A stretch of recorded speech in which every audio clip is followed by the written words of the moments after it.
OK, en ce janvier 2017, j'ai décidé de commencer l'année avec un petit projet pour créer un boîtier pour inclure les composants nécessaires pour un bloc d'alimentation, un power supply, que je vais utiliser toujours, dans le fond, pour tous les projets électroniques qui sont orientés avec Arduino.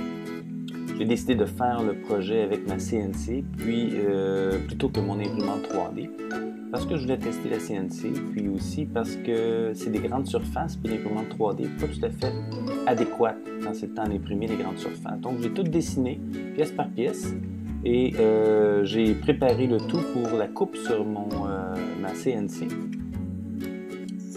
Donc j'ai préparé tous les toolpaths nécessaires. En fait, il y en a deux. La surface est assez grande. Elle est plus grande que la surface de coupe de ma CNC. J'ai donc dû séparer mes plans en deux parties. On voit une des deux parties.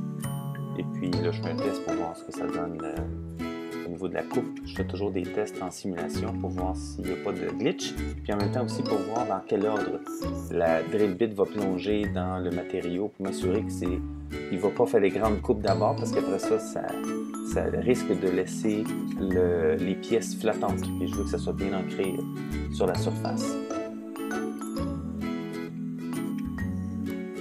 La vidéo actuelle montre la CNC en train de couper la plateforme.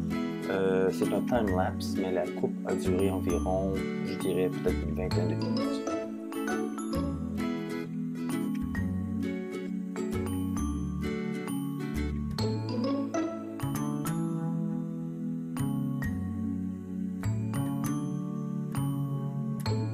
J'ai décidé de faire le montage avec la colle chaude uniquement.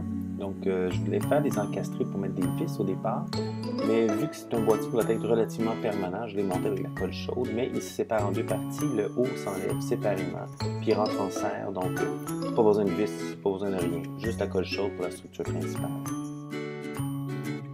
Le produit fini.